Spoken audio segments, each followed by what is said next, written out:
Theodore Postol, former advisor to the Chief of Naval Operations, MIT professor, talking about the ever-present dangers of global nuclear conflict. Tad, welcome back to the show. Now, you wrote that there is a lack of quality stuff in the American nuclear forces. Are you saying the nuclear arsenal is not being looked after properly or isn't safe? Well, I think there are very serious problems with the nuclear arsenal at the current time. Basically, what is going on is there is a catastrophic falling of morale among the troops. And this is not hard to understand, and in fact is to some degree, well, I think to a high level, predictable. The reason is that the nuclear forces had an enormously high status in American military organizations for a long time. At the end of the Cold War, there was a giant change in the status accorded to the U.S. military forces that were doing nuclear weapons control.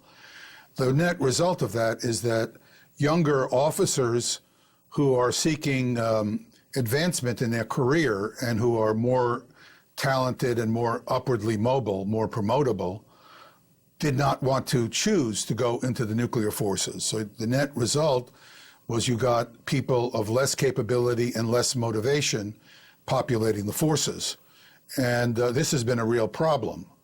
A second aspect of this problem is that the interest in the American Pentagon in maintaining the current forces at a proper level has not been as high as it should have been.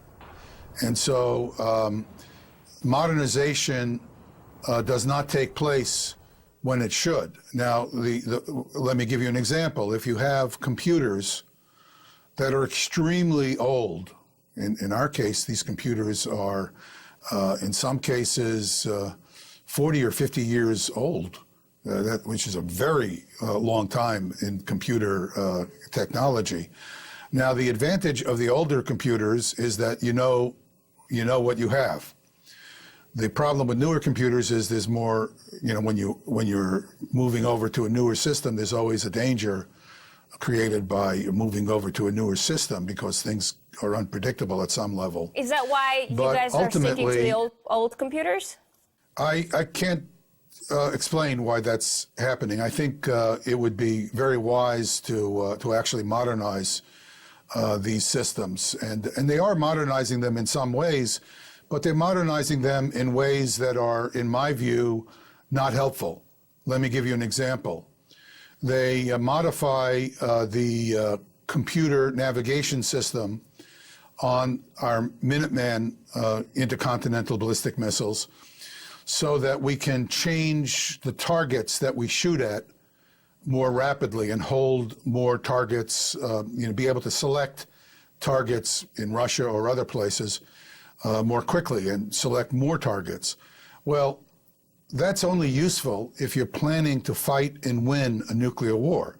If you think that by moving the targets on one missile to take advantage of some damage you've already done somewhere else, like you would your artillery in a conventional war, if you think that is a good idea, the way it looks to other people, for example, Russian military planners, it looks like you're trying to prepare to fight and win a nuclear war against Russia.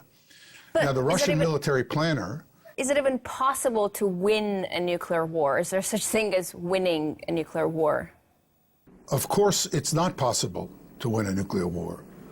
There's no outcome that is that you can predict associated with the facts of nuclear weapons that would lead to any definition that is at all meaningful of winning a nuclear war.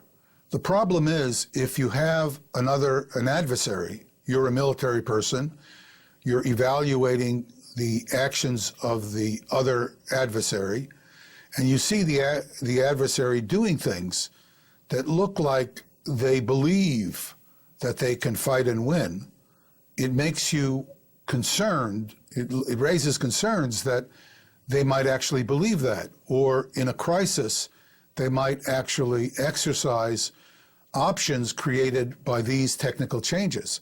So it's a dangerous double-edged sword. Well, Russia recently announced 40 new ballistic missiles to boost its military arsenal.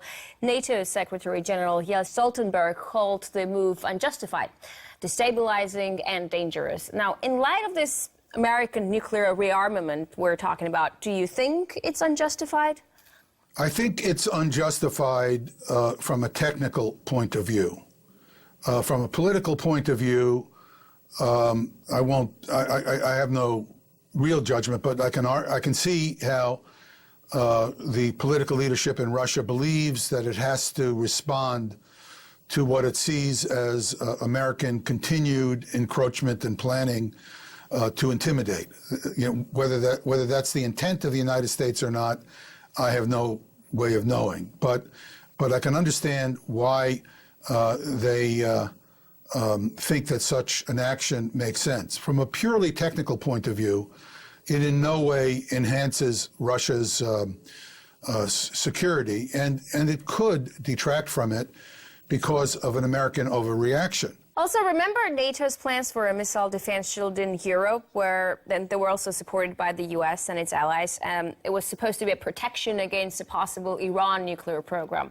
Now, a deal with Iran is in place, a deal that, as you say, has unprecedented verification measures. Why is NATO still going forward with these plans?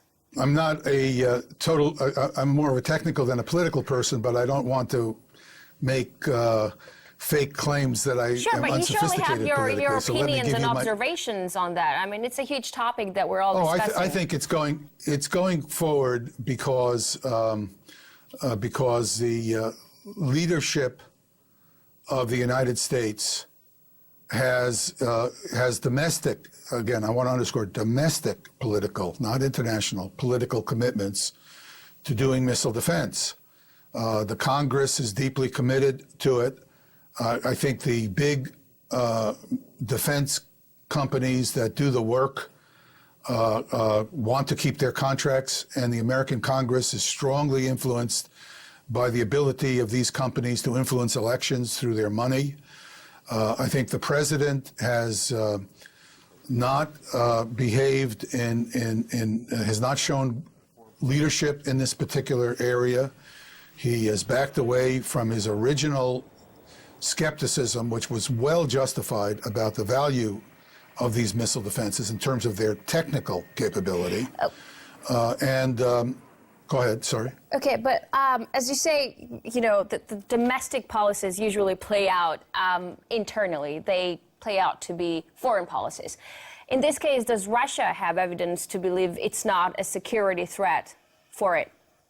I would say that the Russian military, the informed military, the technically well-informed military, have to understand that the American missile defense is not viable. That is to say, it does not have any capability. However, I want to underscore, however, they cannot treat this missile defense as if it has no capability. This is because they do not know what will happen next. The United States has vast industrial power, vast wealth, has shown that it is more than able to engage in irrational military activities, and the Russian military cannot be assured that the United States won't make some kinds of changes in some unforeseen future scenario to this missile defense. So you can have a missile defense like the Americans have, which technically speaking is a joke. I want to underscore, it's a technical joke in terms of what it can do. But the Russian military has almost no choice but to treat this as if it's a serious concern. So you get the worst of both worlds, even from the American point of view. A missile defense that doesn't work, but is treated by the Russian side as if it works. Ted, we just have time for one more question. Convoluted? No, it sounds Okay. pretty simple to me. I don't know why people up there don't understand it. Okay. Now, states that embark on a nuclear weapons program... You'd be amazed what they don't understand. I'm So sorry. listen, so states that embark on a nuclear weapons program, Excuse me. they actually do it because they feel it's the only way to ensure their security. Can you say they're wrong? I mean, look at Libya. It gave up its nuclear weapons, and in the end, there was little to stop a NATO bombing campaign in 2011. We just have 1 more minute left for this question. Well, I think it's a double-edged sword, and it depends on who you are and your circumstance. Unfortunately, and I'm not comfortable saying this, I want to be clear, this is not a comfortable thing to say.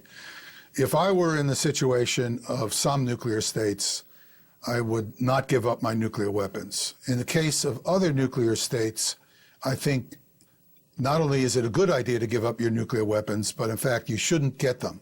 Let me give you an example.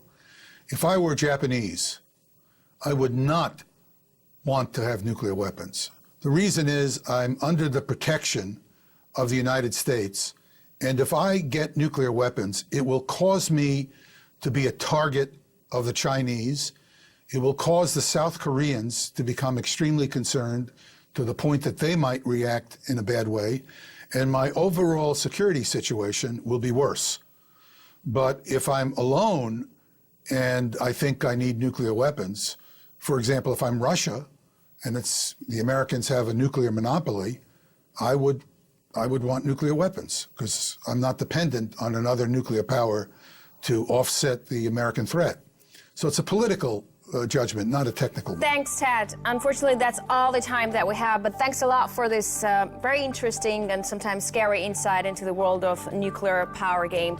We were talking to Theodore Postol, former advisor to the U.S. Chief of Naval Operations, professor of technology and international security at MIT, nuclear expert, and we're talking on the current state of nuclear arsenals across the world and the ominous possibility of a nuclear catastrophe. That's it for this edition of Sophie&Co. I'll see you next time. Thank you very much for having me.